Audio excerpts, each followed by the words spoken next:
A few months ago, I decided I was going to sit down and produce a video introducing everyone to the community. It's a few months later now, and a community which has often been so well characterised by being unchanging has changed a huge amount in that time. We gained one new active project and lost 3 active projects, although in fairness, one out of both of the categories was the same project. Even the speedrunning community has gone through about 3 different servers this time. We've seen DLU release their first test since winter testing with their recent crash test, and also seen them announce a way for testers to join their ranks, and those same testers actually joining the server within a few days, something unseen since the days of DLU's earliest testing phases, and which of course had to coincide with me taking a COVID-safe, don't worry, trip with my friends and being away from the computer, so unable to let you guys know. So here's to this new version of the script, and to it remaining accurate for longer than the last version did, hopefully. So, hello everybody, I'm NinjaLU, and today we're going to be taking a broad look at the LU community. I've produced many videos by now, each discussing various differing aspects of the community, but they've all been rather myopic, just focusing on one tiny topic I wanted to discuss, and I've utterly failed to give the big picture, which was sort of the reason I set this channel up to begin with. So, time to give that zoomed out perspective. Full disclosure, I have tried to write this script multiple times, and it's never really felt right. But I also know that the longer I put off publishing, waiting for that perfect script, the more people are going to be confused and leave the community because of that confusion. So, I'll keep revisiting this, hopefully making it actually sound good. But for now, let's get started. So, where to begin? Well, let's begin at the end of LU. It was announced LEGO Universe was closing down, and perhaps understandably, people were a little disappointed. Most people, myself included, just sort of assumed that if LEGO's mind couldn't be changed, there was nothing we could do. But this didn't hold true for everyone. Almost instantly, certain members of the community began to think about how to remake the game, some even preempting its demise. Lots of people decided that the best option was to create a new game to pick up from scratch where LU left off. After all, no one was going to get access to LEGO's servers, so there was no way that anyone could get any information from the original game, right? Wrong. Like pretty much every multiplayer game, LEGO Universe was split into 2 parts, a client and a server. The client stored enough of the game to display to the player and process the player's movements, whilst the server processed that information, ensuring players were sending the correct attacks, keeping everyone updated on what everyone else was doing, and pretty much running everything. This meant that the client had to store a lot of information. Those of you who played in live may well remember how indeterminable the downloading screen could be at times, and this was why. A full client would store a ton of info, all the physics for every world, its terrain, its appearance, the textures and models of every NPC and item, a huge amount of information. But unfortunately, it was all behind closed doors. Without the server, there was no way to log into the game, and no way to access all of this untapped potential, without a lengthy, and back then incomplete, extraction process. Fortunately, a user by the name of PW Jones had predicted this, and recorded some of the information sent from the server to the client in the final days of the game. This information could be played back to the server, and allowed the first server project, Uni, to load a limited amount of the game. Unfortunately, limited was not an exaggeration. Even if you played back all the packets perfectly in order, you'd still have to be, at the very least, in exactly the right place at exactly the right time, with exactly the same client PW Jones used, in order for the game to work. And so began the task of working out what did what in the packets, rather than just playing them back. This involved decrypting the packets, analysing them, then guessing how they worked, and sending them back to the client. Uni itself didn't last very long. It wasn't a brilliantly run project, but out of its ashes arose several other projects, and the process of rebuilding LEGO Universe hasn't changed a huge amount since then. At the time of writing, there are 2 active projects. Both of them are taking the route of rebuilding the server using existing client files we have, and both of them arose from Uni's smouldering remains. These servers are known as Dark Flame Universe and Operation Crux, or DLU and OpCrux. The latter was known back then as LEGO Universe Reborn, or LUR. These projects both have pretty much the same aim, to rebuild LEGO Universe's servers to the state they were in live, using the existing clients, as I mentioned, which contain all this information. And now, to answer the community's most commonly asked question, is there a way to join? At the time of writing, the answer is currently, unfortunately, a solid no, but may not be when you view this. Both OpCrux and DLU are what's known as a closed source project, meaning that, unlike Uni, their source code for their server is not open to the public, and thus people cannot run or host their own servers. They need to connect to the server run by OpCrux or DLU in order to play. Also, not only is their source not open to the public, but their servers are only open to the limited number of testers from the community, meaning that you need to wait for an opportunity to join the ranks of the testers if you want to play.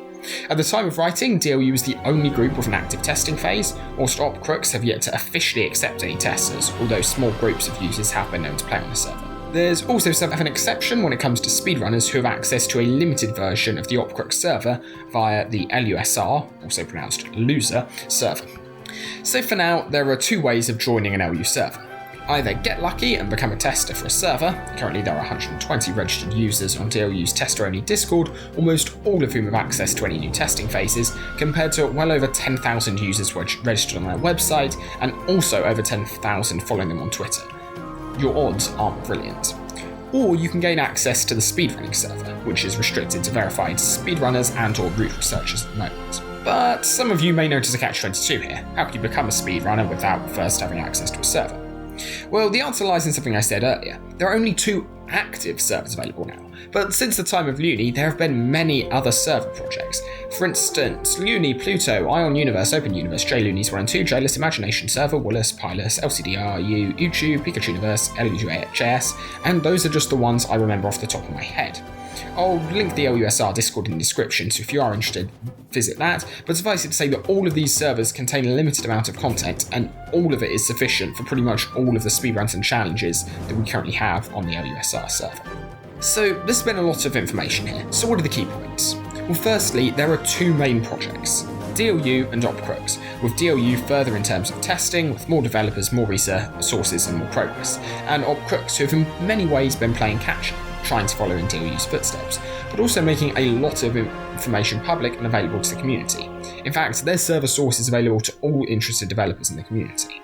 And it's sort of worth pointing out that although in general DLU may have more progress than OpCrux, there are still particular areas in which OpCrux have more progress, because programming a server for LEGO Universe isn't just linear. You can't say you have to implement the features in this order, and so OpCrux have implemented some features DLU haven't, and vice versa. So, what are you all going to do with this newfound knowledge?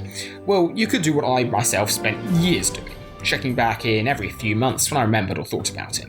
In fact, if you want to join testing, I'd personally recommend checking in about once every month. The majority of the testing phases will have openings that last around a month for people to apply to, so if you check in once every month, your odds are pretty good. Although, there is the chance that you could miss a short opportunity to test, such as the one that happened a week or so ago, probably now, for DLU. So that works. Set your phone to remind you or something every month. In general, I will always try and post a video here if there's a new testing opportunity. As I said, apologies for missing the last one, it was a very badly timed holiday. So staying tuned here will also work, or alternatively DLU posts all testing opportunities on its eponymous Twitter account. However, I found everything a lot, and I mean a lot more fun when I joined the LUCH. The LUCH is the main community hub for LU fans, and I'll be linking in the description if I remember. And if you do want to play as a community, we'd recommend playing with the aim of speedrunning or enjoying other challenges rather than playing for gameplay, because on the servers which are available to the public, there just simply isn't very much of that. So, in summary, LUSR for speedrunning and access to the server, LUCH for general community stuff, stay tuned for DLU and OpCrux to announce more testing, and settle in for the long haul. Development of DLU in particular has gone extremely quickly of late, with 2 very prominent developers leaving their respective projects for DLU. But even optimistic estimates still place an open beta, the first guaranteed public opportunity to play, in over a year at the very least, probably over 2. However, DLU's closed beta will likely be taking on larger numbers of players than we have ever seen in the past, so your odds of getting to play now are better than they ever have been before. The thing I said earlier about 120 players out of 10,000, roughly 10,000, 15,000 members of the DLU community, only held true up until this point. Those 120 people have been taken so far. I've discussed this a lot on this channel, but DLU is going to have a huge influx of players when they reach open beta, and they're going to need to be prepared for that. If we're saying there are going to be 10,000 players joining when we reach open beta, that means that their closed beta will have to have prepared them for that. And so I'd expect to see by the end of closed beta, maybe on the order of 1,000 people. Your odds are going to get better, certainly, although it's still up for a bit of discussion as to by how much. As I mentioned before, I will likely be revisiting this video in months to come, updating it with new information and perhaps refining it as an introduction to the community. So please leave any questions you have in the comments. I read all of them and they're where I get my ideas for most of my videos. Also, it's just cool to say hi to all of you. Also, stay tuned for a collaboration with my fellow DLU moderators and testers, as well as hopefully the developers, discussing the closed beta test and DLU stuff in general. I'm not certain when it will be happening, since it very much depends on how DLU's testing progresses, but there are lots of great guys and girls on there, several of whom have particularly interesting DLU related channels. For instance, check out Dayla99 Productions and Jumbo Gage, both of whom post high quality LU content. For a number of personal reasons, ranging from holograms and physics to just a generally emotionally low period, I haven't been posting as much recently, so I highly recommend you check them out for your LU fix. On that note, if you're interested in speedrunning, check out my editor, Vicey's LU channel in the description, where he posts his many record-breaking speedruns and gives more of an introduction to the speedrunning community. With that, I've been Ninja of LU. As always, I've linked the developers' channels in the description. Make sure to subscribe to them and show them your support, because they're the ones who make all of these videos and this entire community possible. With that, thank you for listening, and I will see you around.